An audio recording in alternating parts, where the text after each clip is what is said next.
성경 봉독하겠습니다. 오늘 말씀은 누가복음 6장 45절 한 구절입니다. 신약 성경 99페이지 또는 100페이지 되겠습니다. 누가복음 6장 45절 우리 한 절을 합독으로 같이 읽도록 하겠습니다. 같이 읽겠습니다. 선한 사람은 마음에 쌓은 선에서 선을 내고 악한 자는 그 쌓은 악에서 악을 내나니 이는 마음에 가득한 것을 입으로 말함이니라. 아멘. 담임 목사님께서 생각은 현실이 된다는 제목으로 말씀 선포해 주시겠습니다. 사람의 말이 어디서 나옵니까? 말의 근원을 우리 한번 찾아보겠습니다. 오늘 본문의 말씀은 보면 선한 사람은 마음에 쌓은 선에서 선을 내고 악한 자는 그 쌓은 악에서 악을 내나니 이는 마음에 가득한 것이 입으로 말해진다라고 하십니다. 말은 입에서 하는 것 같습니다. 그러나 말은 입에서 만들어지는 것이 아닙니다. 마음에 있는 생각이 말이 되어 입으로 나오는 것입니다. 입은 말이 나오는 통로입니다. 그 나온 말은 곧 행동으로 이어집니다. 그 행동들이 모여 습관이 될 것이고 그 습관이 모여 인격이 되고 그것이 인생이 되는 것입니다. 자, 그러면 여기 몇 가지 단어들 한번 연결해 봅니다. 생각, 말, 행동, 습관, 그리고 인격, 인생 이렇게 이어지는 것입니다. 생각이 말이 되고 말이 습관이 되고 습관이 행동이 되고 인격이 되고 인생이 되는 것입니다. 그러면 내 인생의 가장 안쪽에 무엇이 있습니까? 생각이 있습니다. 세상은 교육을 통해서 사람을 변화시킬 수 있다, 바꿀 수 있다고 말합니다. 교육을 통해서 행동을 교정시키려고 합니다. 인격을 바꿔내려고 합니다. 그러나 성경 말씀을 보면 하나님은 늘 사람의 마음을 주목하고 있습니다. 하나님은 마음의 생각과 행동을 동일한 비중으로 다루고 계십니다. 생각과 말과 행동 사이에 시간 차이만 있을 뿐이지 생각이 말이 되어 나오고 그러면 그 말을 따라 행동을 하게 되고 그 행동이 곧 그 사람이 되는 것입니다. 말을 들여다보면 그 사람의 생각을 알 수가 있고요. 잠시 후에 그가 무슨 행동을 하려는지 알 수가 있습니다. 반복적으로 하는 행동을 우리는 습관이라고 그렇게 말하죠. 이 습관들 몇 개가 모여서 그 사람의 인격을 형성하게 되는 것입니다. 인격의 가장 앞쪽에 자리하고 있는 것이 바로 생각인 것입니다. 인격의 첫 출발점은 그 사람의 생각과 밀접한 관련이 있다는 것입니다. 생각이 바뀌면 인격이 바뀌어집니다. 이 사실에 근거해서 다음과 같은 말을 할 수 있죠. 말이 인생이다. 말은 행동을 낳는다. 습관이 인격을 형성한다. 생각을 알면 인생이 보인다. 마음의 생각은 인생의 출발점입니다. 그 사람의 생각이 어떠한지 곧 그 인생이 어떠한지를 보여주는 것이죠. 대저 그 마음의 생각이 어떠하면 그 위인도 그러하다라고 잠언서에 말씀합니다. 이제 몇 군데 성경 속에서 인물들을 가지고 그 생각을 한번 따라가 보고자 합니다. 먼저 열왕기하 5장으로 한번 가보겠습니다. 우리 구약 성경 열왕기하 5장입니다. 이 9절에 보면 나만 장군, 아람의 군대장 나만이 나병 환자였고 그가 고침을 받기 위해서 저 이스라엘 땅으로 찾아오는 스토리가 기록되어 있습니다. 열왕기하 5장 9절 이하에 보시면 나만이 이에 말들과 병거들을 거느리고 이르러서 엘리사라는 이스라엘의 선지자 집 문 앞에 이르렀다 그렇게 기록되어 있습니다. 자, 한 나라에 그것도 북이스라엘과 아주 대척점에서 이스라엘을 늘 괴롭히는 강대국 아람의 군대 장관입니다. 사실 얼마나 껄끄럽기도 하고 또 얼마나 조심스럽습니다. 그의 방문, 상당히 개인적인 방문인데 그러나 이미 큰 군대를 거느리고 와 있기 때문에 이 상황은 보통 상황이 아니죠. 최소한 극진한 대접을 하고 환대를 해서 그를 잘 돌려보낸다면 뒤탈이 없습니다. 그러나 그 반대적 상황이 된다면 이스라엘에는 큰 재앙이 시작이 될 수 있습니다. 엘리사 선지자가 그 나만의 방문 앞에서 그는 그의 집 앞에 온 손님인데도 불구하고 사자를 보냅니다. 종을 보냈다는 거죠. 하인을 보냅니다. 그리고는 오시는데 수고했다고 좀 쉬셨다가 이런 얘기가 아니고 지금 당장 요단강으로 가서 7번 몸을 씻어라 그렇게 얘기를 합니다. 그렇게 되면 네 살이 깨끗하게 회복될 것이다. 자, 그 다음 보실까요? 나만의 반응이 어떠했겠습니까? 11절이죠. 나만이 아주 기뻐하면서 또는 아주 감사히 여기면서 물러가는 게 아니죠. 어떻게 한 나라의 최고 군대 장관이 왔는데 이 선지자가 도대체 누구길래 하인 하나를 보내가지고 요단강 가서 7번 씻고 그래 가면 된다는 겁니다. 그러면 자기의 이 문둥병 깨끗해진다는 것입니다. 너무 화가 나는 겁니다. 아니 나를 어떻게 알고 이딴 식으로 나를 대하냐 이러면서 11절 나하만이 노하여서 물러가 버리는 것입니다. 그리고 이르되 내 생각에는 그가 내게로 나와서 그의 하나님 여호와 이름을 부르고 그의 손을 그 부위에 흔들어 나병을 고칠까? 이게 이제 그쪽 나라에서 아람 나라에서 자기가 보았던 주술가들이 하는 행위였겠죠.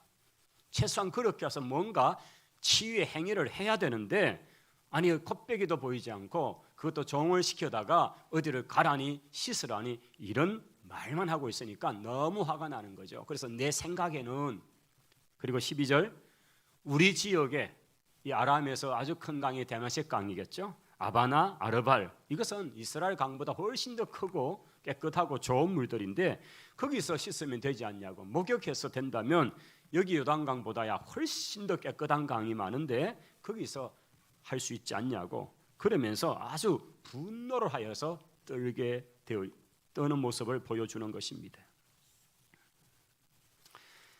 자, 나만 그는 군대 장관이고 나병 즉 문둥병이 걸렸고 엘리사를 찾아왔습니다. 그리고 자기를 만나면 환대하고 극진하게 치료하는 행위를 통해서 그를 낫게 해서 그렇게 돌려보낼 것이다 생각을 했습니다. 그런데 나오지 않습니다. 요단강에나 가라고 말합니다. 나만은 분을 냅니다. 자, 이런 과정에서 여기에 이제 지혜로운 한 종의 개입이 있죠. 간청을 합니다. 다른 어떤 큰 일이라도 시켰다면 뭐 우리말로 또 우리가 표현한다면 무슨 7번 강에 씻는 문제가 아니고 뭐 다른 어떤 그런 이상한 행동을 하라든지 또는 아주 더 심각한 어떤 것을 하라 해도 주인께서 그걸 해서라도 고치지 않았겠습니까? 그런데 강에 가서 씻으라는데 이게 그렇게 못할 일이 아니지 않습니까? 아마 지혜롭게 얘기를 했습니다. 그리고는 그가 마음을 좀 가라앉히고 그의 말을 따라서 요단강에 갔습니다. 그리고는 결과는 우리가 압니다. 여러분, 그가 그 화난 마음 가지고 돌아가서 그냥 고향으로 자기 나라로 가버렸다면 그런 평생 나환자로 살았을 것입니다. 그게 딱 한 가지, 내 생각에라는 거죠. 내 생각에는 이렇게 해야 되지 않았냐는 그 내 생각대로 갔다면 그는 평생 질병 속에서 나환자 속에서 살았을 것입니다. 이제 나하만이 병을 고침을 받았습니다. 너무 신기하고 정말 너무 기뻤습니다. 그를 그렇게 괴롭혔던 것은 바로 이 나환 자신이 나병 환자라는 사실입니다. 사실 군대의 최고 통수권자니까요 2인자죠. 왕 빼고는 실제적인 권력자는 나하만입니다. 그러나 그 권력의 갑옷 속에 그 갑옷만 벗으면 진물이 나고 일그러진 그런 자기 모습을 보면서 얼마나 고통스러워했겠습니까? 이렇게 치유해 준 엘리사를 향해서 얼마나 고마운 마음을 갖고 그에게 뭔가 사례를 하고자 합니다. 자기 체면이 있잖아요. 그래도 아주 강대국 큰 나라에서 왔는데 그가 이 작은 나라 이스라엘의 엘리사라는 선지자에게 자신을 치유해 준 이것에 대해서 마땅한 예를 표하는 것이 그게 자기 사실은 신분에도 맞는 거죠. 그래서 하지만은 그러나 엘리사는 그냥 일찍 고사해 버립니다. 안 받겠다는 것입니다. 자, 그런데 그걸 옆에서 지켜보고 있던 종 하나가 있죠. 게하시라고 하는 종이 이제 개입이 됩니다. 이 종 게하시가 한 생각이 이제 나옵니다. 이것이 5장 20절부터 이야기입니다. 자, 또 다른 생각이 하나가 등장이 됩니다. 자, 하나님의 사람 엘리사의 사환 게하시가 스스로 이르되 내 주인이 이 아람 사람 나만에게 면하여 주고 그가 가지고 온 것을 그의 손에서 받지도 아니하였다. 여호와께서 살아계신 것을 두고 맹세하노니 내가 그를 쫓아가서 무엇이든지 그에게서 내가 받아내겠다. 그리고는 그를 뒤쫓아갑니다. 자, 이것은 엘리사 선지자와 아무런 상관이 없는 일이었습니다. 그가 그 옆에서 주인을 그렇게 모시면서 선지자를 모시면서 그가 이렇게 보았는데 도무지 자기 마음에 자기 생각에 납득이 가지 않습니다. 어떻게 주겠다는데 안 받냐고, 뺏드는 것도 아니고.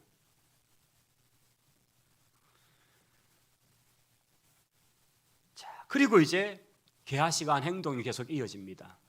나만의 일행이 가고 있는 그 국경 쪽을 향해서 열심히 따라가서 마침내 그에 다들어죠. 쫓아오고 있는 종을 보니까 아마 알았겠죠. 엘리사 선지자의 종 게하시입니다. 술에서 내립니다. 그를 맞습니다. 여러분, 나만의 위치에서는 술에서 내릴 이유가 없습니다. 그러나 술에서 내린 극진한 예를 표하는 것은 자기를 고쳐준 바로 그 주인, 그 선지자의 종이기 때문입니다.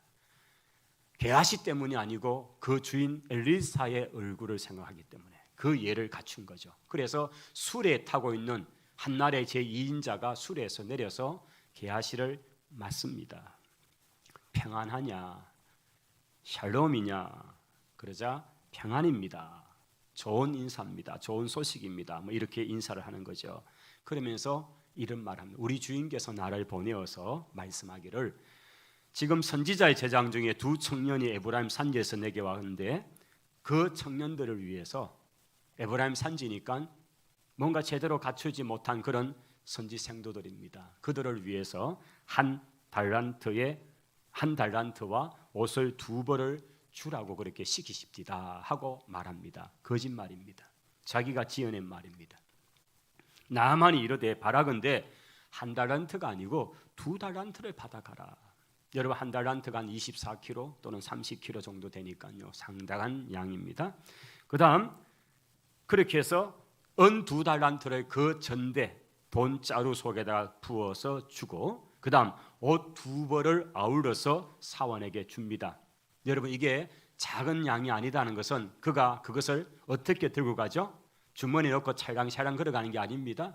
수표처럼 끊어서 그렇게 지갑에 넣고 가는 게 아닙니다. 여기 보시면 이 아울러 2 사환에게 지웠다라고 되어 있죠. 그러니까 이렇게 어깨에 맨 겁니다. 그 양이 얼마나 되는지 여러분 느낌이 오시죠? 그들이 게하시 앞에서 치고 이제 앞장서 가는 것입니다. 그리고 게하시가 그 물건을 그 사환들 손에서부터 받아서 여기까지만 되면 제가 이제 가져갈 수 있습니다 하고는 그것을 이제 그렇게 합니다. 자, 이제 좀 더 내려가 보겠습니다. 본문은 자, 엘리사가 이런 상황들을 좀 짐작한 것 같아요. 질문을 해댑니다. 게하시에게 어디 갔다 왔냐? 아무데도 안 갔다는 겁니다. 아무데도 안 갔는데 여기 있냐고요. 어찌 은을 받으며 옷을 받으며 감람원이나 포도원이나 양이나 소나 남종이나 여종을 받았느냐? 그러므로 나만의 나병이 네게 들어서 네 자손에게 미쳐 영원토록 이르게 될 것이다. 엘리사 선지자가 그렇게 저주를 합니다. 게하시는 그 앞에서 물러나오지만은 그의 온몸은 나병으로 발하게 되었다. 이게 27절까지 이야기입니다. 여기 지금 한 사람의 또 생각을 우리가 보게 됩니다. 이 게하시라는 종의 생각은 그렇잖아, 우리 사는 형편이 넉넉지 않고 또 거기다가 우리 선생님은 신학교를 운영하고 있고 신학생들은 전부 가난한 산지의 사람들만 와서 전부 다 먹여야 되고 그걸 곁에서 보고 있는 이 게하시 입장에서는 좀 참 우리 주인 선지자께서 정말 참 너무 물정을 모르신다. 지금 얼마나 돈이 필요한데 이렇게 하실 수 있냐. 아마 이런 생각이 있었을 것 같아요. 그래서 그가 이런 결심을 합니다. 여호와께서 살아계신 것을 두고 맹세하노니, 하나님의 살아계심을 두고 맹세하노니, 내가 하늘에도 맹세한다 이거죠. 내가 나만을 쫓아가서 뭐든지 내가 받아내겠다. 이게 게하시의 생각입니다. 여러분, 게하시의 이 생각이 그 인생을 결국 어떻게로 끌고 갔습니까? 나병 환자가 되게 만들었습니다. 여러분, 지금 이 나만의 생각, 그리고 그 생각이 다시 바뀌어지는 것, 그리고 게하시의 그 생각이 그 행동으로 따라갔을 때에 결국은 그가 어떤 인생이 되었는가를 오늘 참 대비해서 이 열왕기하 5장에서 우리에게 보여주고 있습니다. 생각은 현실이 됩니다. 생각은 현실이 됩니다. 이제 우리가 또 다른 장면을 좀 보겠는데요. 사무엘하 6장으로 가보겠습니다. 조금 더 앞으로 오겠습니다. 여기는 미갈이라는 사울의 딸, 공주였던 그 미갈이 다윗 왕의 아내로서 다윗 성에 드디어 예루살렘에 하나님의 법궤가 올라올 때에 다윗이 기뻐 춤을 추며 절구할 그때에 이 미갈이 하고 있는 생각, 이것이 오늘 보여지는 장면입니다. 사무엘하 6장 12절부터의 본문의 내용입니다. 좀 내용은 12절부터 23절까지의 스토리입니다만은 제가 군데군데 말씀을 좀 전하겠습니다. 자, 12절. 다윗 왕에게 이르러서 여호와께서 하나님의 계로 말미암아 복을 주셨다, 이런 얘기를 쭉 하고요. 그리고 다윗이 가서 하나님의 궤를 기쁨으로 메고 오벳 에돔의 집에서 다윗 성으로 옮겨 가게 될 때에 여호와의 궤를 맨 사람들이 6걸음을 가고 거기다가 소와 살찐 송아지로 번제를 드리고 6걸음을 걷고 또 드리고, 참 이게 얼마나 엄청난 것인가를 보여줍니다. 16절의 말씀 이제 갑니다. 여호와의 궤가 다윗 성으로 들어올 때에 사울의 땅 미갈이 창으로 내려다보다가, 지금 왕궁에 앉아 있습니다. 왕궁에 참으로 왕비의 자리에서 그 방에서 창 아래를 내려다봅니다. 그런데 다윗 왕이 왕으로서 체면도 차리지 않고 막 뛰어놀면서 춤추고 있는 것을 봅니다. 심중에, 자, 마음에 생각을 합니다. 그를 업신 여겼다라고 되어 있죠. 여호와의 궤를 메고 들어가서 다윗이 그것으로 하여 친 장막 가운데 그 준비한 자리에 두었고 번제와 화목제를 하나님께 드렸습니다. 조금 더 내려옵니다. 다윗이 자기 가족에게 축복하러 돌아오매 사울의 딸 미갈이 나와서 다윗을 맞으면서 이스라엘의 왕이 오늘 얼마나 영화로우신지, 방탕한 자가 염치 없이 자기 몸을 드러낸 것 같이 그렇게 영광스러웠습니다. 자기 계집 종들 앞에서 자기 몸을 그냥 헐떡 드러냈네요. 이렇게 비아냥거리고 업신여기고 조롱하는 것입니다.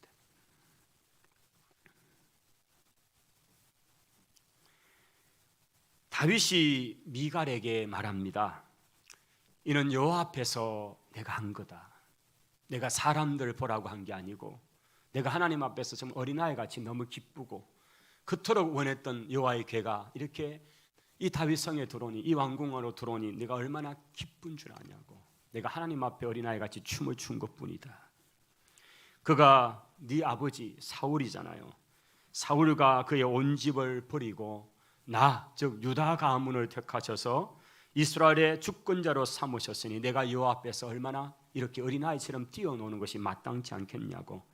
내가 혹시 이보다 더 낮아져서, 내가 이보다 더 낮아져서 스스로 아주 천하게 보인다 할지라도 네가 말한 바 계집종 앞에서는 나는 높임을 받으리라.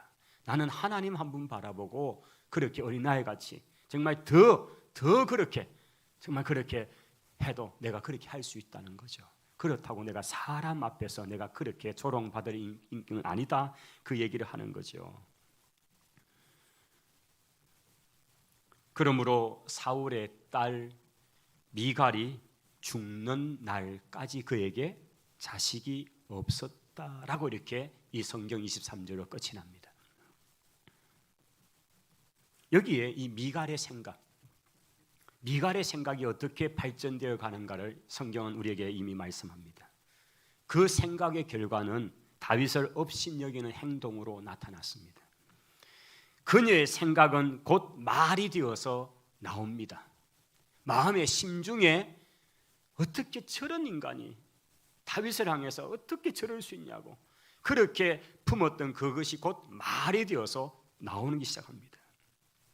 기쁜 마음으로 가족들에게 막 축복을 하기 위해서 너무 기쁘잖아요. 하나님의 법궤가 이제 들어왔는데 그 기쁨을 가지고 집에 들어와서 그렇게 하는데, 그런데 이 다윗을 보면서 미갈이 쏟아내는 말, 이스라엘의 왕이 오늘 어떻게 영화로운지, 이건 굉장히 비아냥거리는 거죠. 정말 어떻게 영화로운지, 방탕한 자가 염치 없이 자기 몸을 드러내는 것 같습니다. 이렇게 비아냥거립니다. 이 말이 다윗의 마음을 상하게 만들었을 것입니다. 축복을 쏟아내기 위해서 온 이 다윗의 입을 그냥 막아버리고 그 입에서 전혀 다른 게 나오죠. 그리고는 미갈은 자식이 없이 그렇게 그 생이 끝이 났다. 이 구약 시대의 문화에서는 여인에게 이런 단어가 붙는 것이 가장 여인이 받은 저주의 한 모습이죠. 가장 불쌍함의 한 모습이 되는 거죠. 미갈의 생각 하나가 그 인생을 이런 결과로 만들었다는 것을 보여주는 그런 내용입니다. 한 군데만 더 보겠습니다. 사무엘상으로 좀 더 앞으로 가서요. 18장으로 갑니다. 사무엘상 18장으로 가겠습니다. 이제 사울의 오해의 부분으로 좀 가봅니다. 18장 사무엘상 18장 6절부터 보면 이것은 다윗이 이스라엘 안에서 굉장히 부각되는 사건이 바로 골리앗과의 전쟁입니다.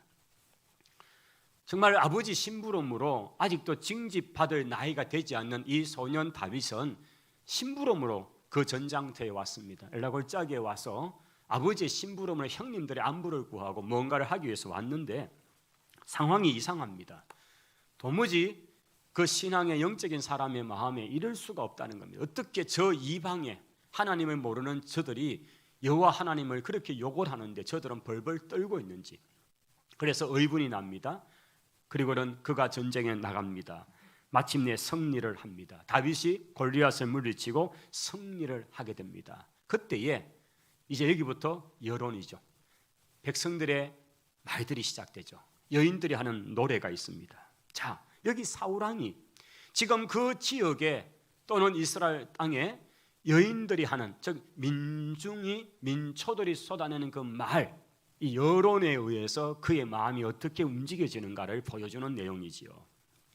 무리가 돌아올 때에 다윗이 블레셋 사람을 죽이고 돌아올 때 여인들이 이 모든 성읍에서 나와서 노래하고 춤추며 소고와 경쇠를 가지고 왕 사울을 환영을 하는데, 여인들이 뛰어놀면서 노래를 부르면서 하는 말이 사울이 죽인 자는 천천히요 다윗이 죽인 자는 만만이다라고 하는 것입니다. 여러분, 그냥 이걸 들으면 지나가지만은요, 사울의 귀에는 이게 전혀 다르게 들립니다. 아니, 나는 천밖에 안 되고 저째가만 하는 다윗은 만이야, 이러면서 비교의식이 생기고 갑자기 마음이 상해지기 시작합니다. 자, 이 말에 사울이 굉장히 불쾌하여 심히 노했다라고 되어 있습니다. 여러분, 지금 이게 사울의 생각이 어떻게 가고 있는가를 보여주는 얘기입니다. 그 말을 듣고 그 노래를 듣는 순간에 그 마음에 얼마나 불쾌하기 시작합니다. 불쾌하기 시작합니다. 여러분, 만약 우리 선산제일교회 성도들 정도라면 어떻게 됐을까요? 기뻐하면서 그렇지, 저 다윗이 용망하게 나가서 정말 우리를 대표해서 나가서 저렇게 이겼으니까 정말 기뻐하다고, 아이고 만만이 아니야 천만만이야, 할렐루야. 식이 납니까? 아멘도 하기 싫으십니까? 예.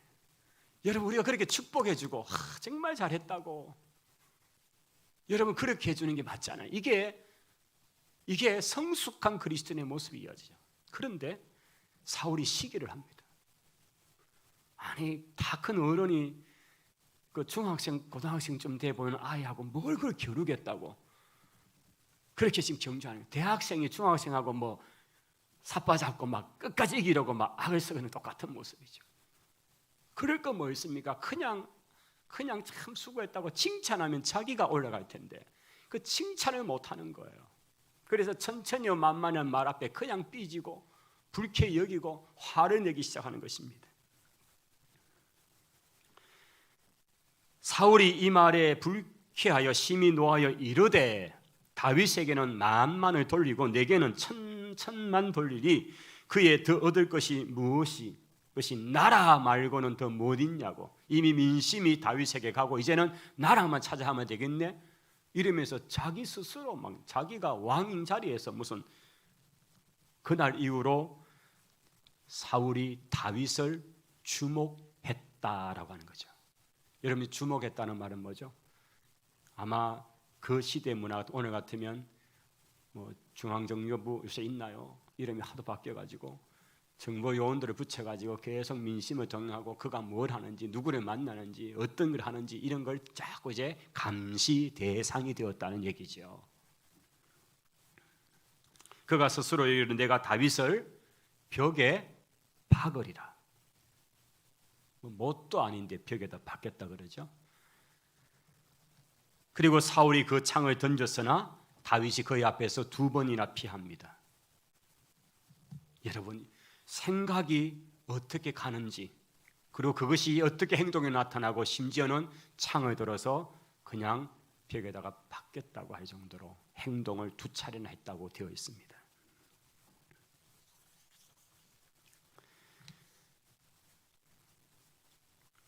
참 칭찬하고 그걸 인정해주고 오히려 더 그렇게 하면 자신이 귀하게 여겨질 텐데 그러하지 못한 것이 사람입니다.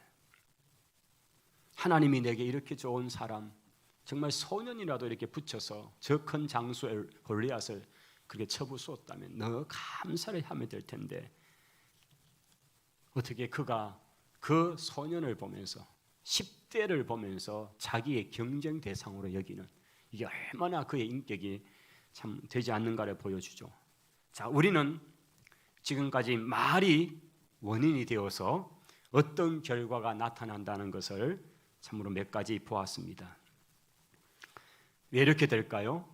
우리가 지난 시간에 들으셨던 말씀, 입술에 열매를 지으시는 하나님이 살아계시기 때문입니다. 입술에 열매를 지으시는 하나님이 살아계십니다. 우리가 내뱉는 그 입술의 열매가 선한 것으로 내어뱉으면 선한 것으로 날 것이고 악한 것으로 내어뱉으면 악한 것으로 열매를 맺어 돌아올 수밖에 없습니다. 그렇다면 생각은 어떨까요? 사실은 같은 원리가 아닐까요? 생각의 열매도 입술의 열매와 얼마나 같게 나아가는지요. 여러분, 우리가 욥의 경우를 한번 살펴보기를 원합니다. 욥기 3장 25절 26절을 결론적으로 보겠습니다마는 그 앞부분에 제가 조금 말씀을 드립니다. 욥은 동방의 의인으로 일컬음받는 귀한 분입니다. 아브라함과 동시대쯤에 살았던 귀한 분이죠. 욥의 자녀들이 큰 형님의 집에서 잔치를 하는데 갑자기 참으로 바람이 불고 또 갑자기 사람들이 도적들이 들어와서 칼로 죽이고 그러면서 하루아침에 정말 온통 집안에 이런 재앙이 닥쳐온 것입니다. 그렇게 해서 그 종 혼자 피해서 주인에게 아뢰러 왔다고 하는 보고들이 1장에 쭉쭉쭉 나타납니다. 자, 그렇게 엎친 데 덮친 데 또 꽃배기로 덮치는 이런 상황 뒤에 욥기 3장 25절 26절에 욥은 이런 고백을 하는 장면이 나옵니다. 욥이 이 일이 있은 후에 한 말입니다. 내가 두려워하는 것이 내게 임하고 내가 무서워하는 그것이 내 몸에 미쳤구나.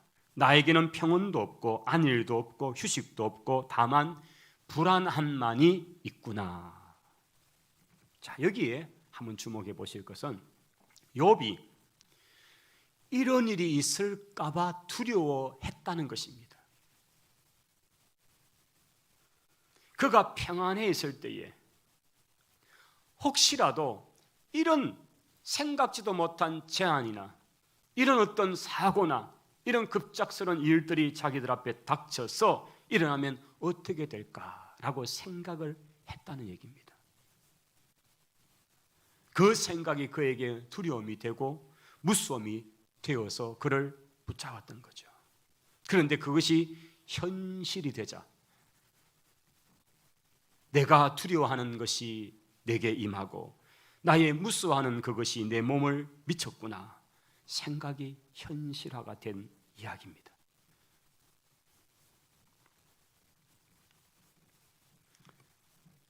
우리는 어쩌면 실체 아닌 것을 보면서 두려워하고 무서워합니다.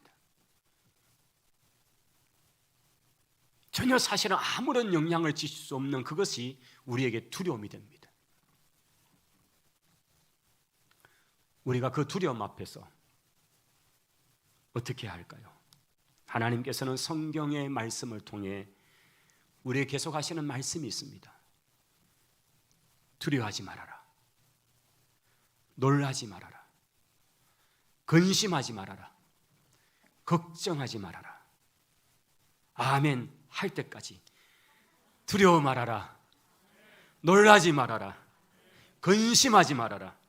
걱정하지 말아라. 졸지 말아라까지 하려다가 졸다 보니까 타이밍을 놓쳐가지고 언제 해야 될지를 몰랐습니다. 두려워하지 마시기 바랍니다. 왜냐하면 그 뒤에 말씀이 내가 너와 함께함이라. 놀라지 말라. 나는 네 하나님이 됨이라. 내가 너를 굳세게 하리라. 참으로 너를 도와주리라. 참으로 나의 의로운 오른손으로 너를 붙들리라. 이사야 41장의 말씀입니다. 우리 예수님께서도 요한복음 14장 27절에 이렇게 말씀하죠. 너희는 마음에 근심하지 마라. 하나님을 믿으니 또 나를 믿어라. 14장 1절이고요. 평안을 너희에게 끼치노니 곧 나의 평안을 너희에게 준다. 내가 너희에게 주는 것은 세상이 주는 것 같지 않다. 너희는 마음에 근심도 하지 말고 두려워하지도 말아라. 할렐루야. 여러분 구약에서 하신 그 말씀이 예수 그리스도께서 그 입을 통해서 너희는 근심하지도 말고 두려워하지도 말라고 말씀하시는 것입니다. 마태복음 6장 34절에 모든 염려를 주께 맡겨라. 이는 그가 너희를 돌보심이라. 내일 일을 위하여 염려하지 마라. 내일 일은 내일 염려할 것이요 한날의 괴로움은 그날의 족하다. 하나님께서는 우리에게 두려워하지 말라고 말씀합니다. 놀라지 말라고, 염려하지 말라고. 왜 그럴까요? 우리가 두려워하고 걱정하고 염려하면 그것이 그 생각이 현실이 되기 때문입니다. 두려움을 깊이 묵상하는 사람에게는 두려움이 현실로 다가올 것이고 기쁨이 충만함으로 계속 묵상되는 사람에게는 그 기쁨이 다가올 것입니다. 그 기쁨은 그리스도께서 우리 안에 계시고 그리스도께서 우리에게 주시는 거죠. 그러니 그분을 깊이 묵상해 갈수록 그분의 즐거움으로 우리가 마음에 가득하게 될 것입니다. 생각이 현실이 됩니다. 예수님 믿는다면 우리에게는 두려움 대신에 근심하고 걱정하는 대신에 염려하는 대신에 할 수 있는 일이 있습니다. 마음과 생각 관리의 최고의 길이 있습니다. 그것은 빌립보서 4장 6절 7절의 말씀입니다. 빌립보서 4장 6절 7절의 말씀. 아무것도 염려하지 말고 다만 모든 일에 기도와 간구로 너희 구할 것을 감사함으로 하나님께 아뢰라. 그리하면 모든 지각에 뛰어난 하나님의 평강이 그리스도 예수 안에서 너희 마음과 생각을 지키시리라. 아멘. 다시 한번 화면에 띄워주십시오. 6절부터 우리 한번 힘있게 선포하듯이 이 말씀을 함께 읽겠습니다. 아무것도 염려하지 말고 다만 모든 일에 기도와 간구로 너희 구할 것을 감사함으로 하나님께 아뢰라. 그리하면 모든 지각에 뛰어난 하나님의 평강이 그리스도 예수 안에서 너희 마음과 생각을 지키시리라. 아멘. 여러분 이런 말씀들은 정말 마음에 새기고 새겨서 수시로 여러분의 입술을 통해 엎드려지고 암송되어지기를 바랍니다. 여러분, 우리 속에 찾아오는 그 염려, 걱정 덩어리, 그것 앞에서 그냥 이 말씀으로 박살을 내고 깨트려버리고 분쇄해버리고 없애버리고 날려버릴 수 있기를 바랍니다. 우리 마음과 생각 관리의 최고의 말씀이잖아요. 생각은 현실이 됩니다. 오늘 우리의 생각이, 과학자들의 말에 비하면 하루에도 수십만 개의 생각이 우리 속에서 일어나고 지워진다는 거죠. 그 생각 속에 다 주님 것들로서, 주님 주시는 것들로서, 참으로 기쁜 것들로서 채워서 그 생각이 우리를 나쁜 것으로 현실화되지 못하도록 좋은 것으로, 주님이 기뻐하는 선한 것들로 이루어질 수 있도록 그렇게 우리의 생각을 잘 관리하는 모두가 되시기를 축원합니다. 하나님 감사합니다. 생각이 현실이 되어가는 과정을 보았습니다. 생각이 말을, 말은 행동을, 행동은 습관을, 습관은 인격을, 인격은 인생을 만들기에 오늘 우리 인생은 결국 저 깊이 있는 생각에서 출발하는 것을 봅니다. 우리의 생각이 하나님이 기뻐하는 생각대로 채워지게 하옵소서. 예수님 이름으로 기도하옵나이다. 아멘.